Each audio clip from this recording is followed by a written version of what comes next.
everyone. It has been quite a while. I've been gone for about a year and a half almost. About a year since my last upload, give or take. And in case you guys can't tell, we are in a new location, and I have a really fancy piece of paper right here. And this, in case you haven't saw the title of the video, we're going to talk a little bit about this today. So stay tuned. Let's go ahead and get into it.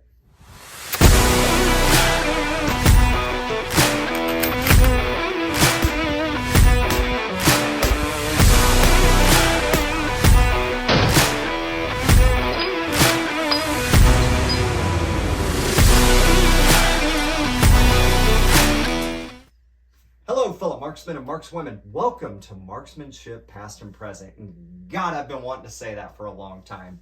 In case you guys can't tell, I am really glad to be right back in front of the camera and talking to you guys. So, really good to be back with the Marksmanship family. So, with that, obviously, like I said in the intro, I've been gone for a little bit, and good reason so. There was a lot going on. Back in July of 2023, I graduated from the Sonoran Desert Institute with an associate's degree in firearms technology. And that was a big feat for me because I completed the program in 13 months with what credits I had already previously. And I was working a full-time job, anywhere between 35 to 40 hours a week. And I have a family. Like, family is everything to me. I'm a big family man. So I had work, family, and then I was going to school, not quite full-time, but pretty darn close.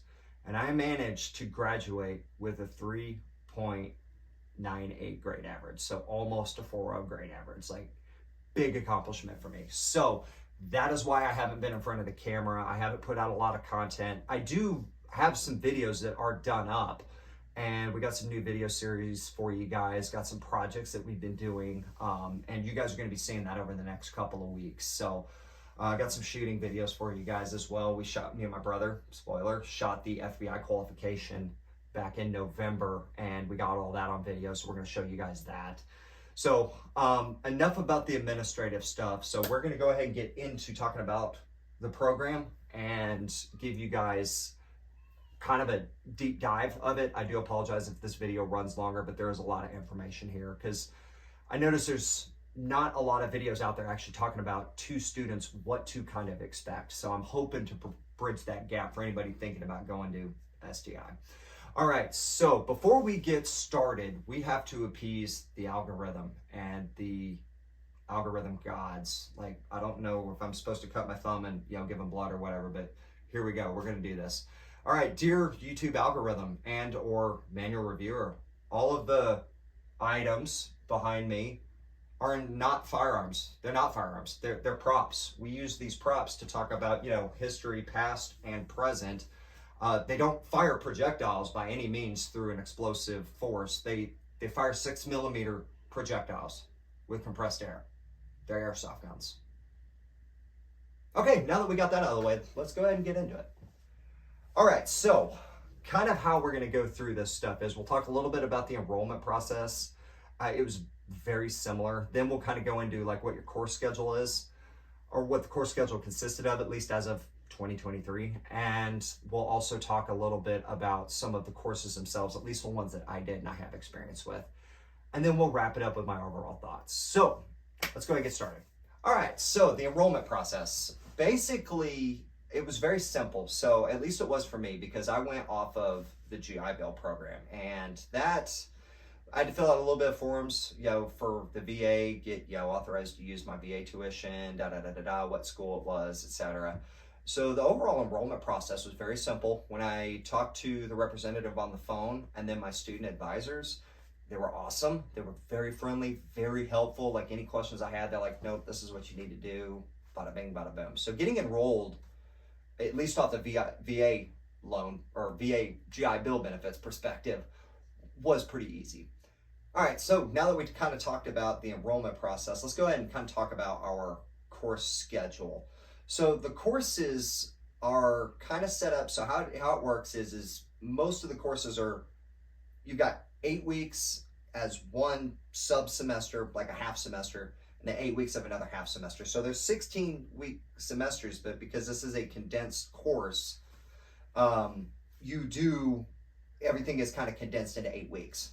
So some of your 3 credit courses and such were typically going to be your full 8 weeks, and then some of your like one credit hour courses are going to be 4 weeks. So, and then you could have 2 4-week courses within your 8-week semester, giving you a total, 4 plus 4 is 8, right? We all know how to do basic math.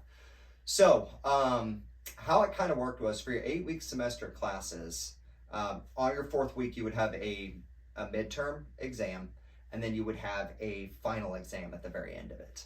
And how week to week goes is basically, so your course week starts on Monday, and then you go through Wednesday is the very first day that something is due, and that is going to be your discussion post. And discussion posts, they'll have a prompt. You have to write within the prompt, give your opinion. Your initial post has got to be, I think it was 250. It might have been 500 words. I usually did over 250 words just to make sure I got the full credit. And it wasn't hard to talk about something that we enjoyed studying. So it was pretty easy to get that 250 word limit. And then you had to get the full part of the grade. So that was 50% of your grade. 25 more points came from each posting that you did responding to another student. So you had to do 2, so that would get you the full 100.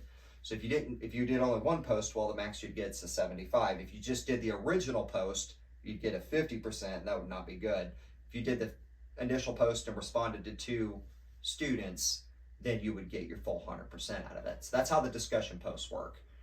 There were some really good discussions too. Like we shared a lot of really good thought, and it was really good stuff. Got some experience from some other students, and there was even a couple of students in there that were already working for FFLs or had their own FFLs and had their own businesses. So it was really cool to get some insight from them.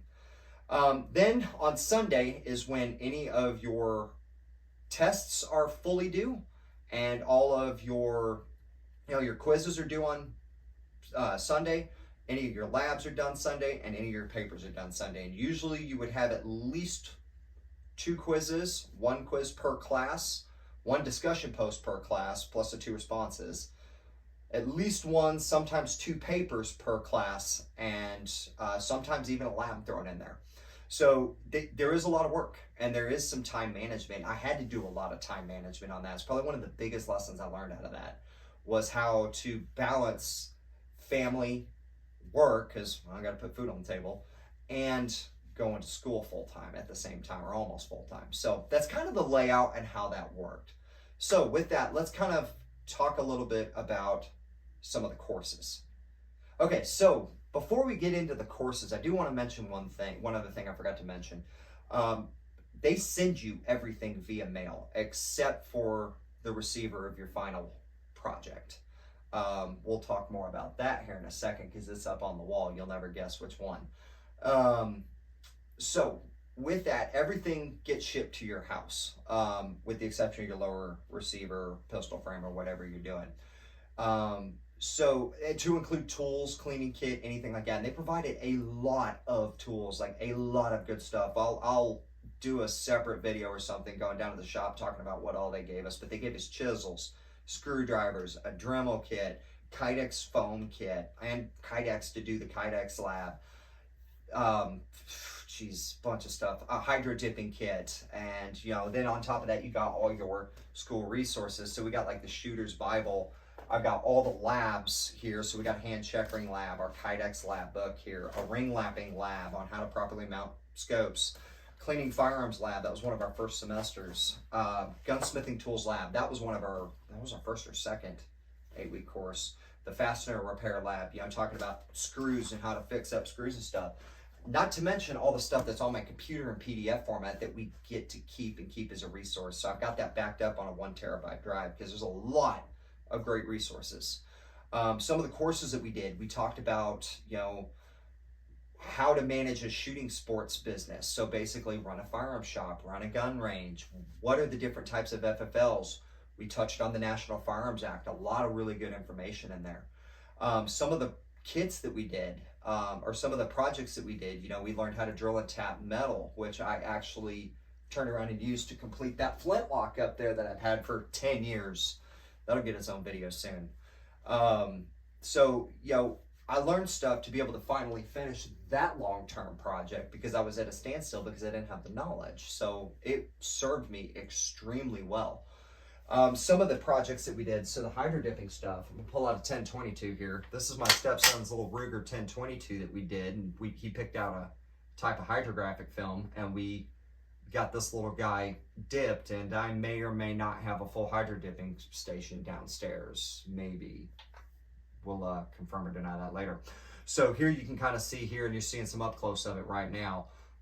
You know, that's the hydro dipping deal that we did. So another really cool course that we did, and we started this about midway, about Christmas time, was we did do a muzzle loader. This is a Tradition Shenandoah percussion rifle, M50 caliber, and here you're seeing some of the Browning work that we did. So literally we did all the wood finishing, fitting the metal to the gun, putting the sights in. I said Browning, polishing brass, all of that stuff, learn how to use inletting compound. And here you can also see that I took the liberty and practiced with a little bit of engraving. We got some high relief engraving, some Moravian carving, Moravian, however you say it. You know, turned out pretty nice, pretty sharp looking rifle. Haven't shot this one yet. You'll see that on camera. One of the other projects that we also did here too was also, again, you're seeing up closest, but here, stock checkering blank that they sent us in the mail. Really cool project. And yeah, we learned how to hand checker there. So really cool projects there. The AR-10 that you're seeing right up here, it was black. We actually Duracoated it, right along with the SBR that you see up there. Yes, ATF, that is a registered SBR under the National Firearms Act. I'm not a felon with a registered silencer. But the AR-10 here, you know, other than the stock and the pistol grip, I changed those up, and the Magpul bipod, obviously. That was the AR-10 kit that we did for school, and we were, you know, talking about, you know, the AR platform, and, you know, we talked about how to properly stake the castle nut, how to dimple barrels, and how to make sure everything's right, how to headspace, and we learned all of that stuff through there. So probably the most challenging part of the course for me, the reloading stuff, I was pretty familiar with the actual reloading cartridges, but the swaging the bullets, learning how bullets are actually made was really interesting. One of the other things I would have to say that was really challenging was definitely the business math class, like learning how to do percentages, how to make sure you're, you know, accounting for your profit and taxes and things like that. It went really in depth. And I didn't have to take that one. I could have taken a basic science or another basic math class of some sort. I could have taken like accounting or something like that. I chose to do business math because it was very, very important to understand pricing and everything like that. For obvious reasons, I think you guys probably are putting one and one together. And also why things have been so busy. Probably the biggest thing that I learned and took away from this whole course, I would have to say, is what it takes to actually make these things run and make all these firearms run accurately. Whether you're talking about bolt actions, surplus guns, AR-15s, any semi-autos, precision rifles, how to keep old guns running. There's a lot of nuance that goes into it, a lot of idiosyncrasies, and every one of these guns has got little things that are different about them. And learning all the components, even though they may be different in how they function, all the basic principles to make a rifle work reliably and accurately are all there. And I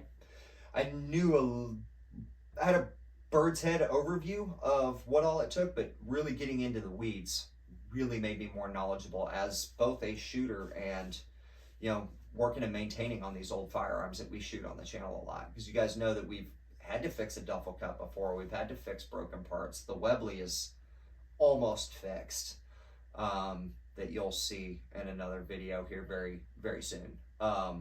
Yeah, we'll be talking about some of that stuff. So, all right, so that's your courses.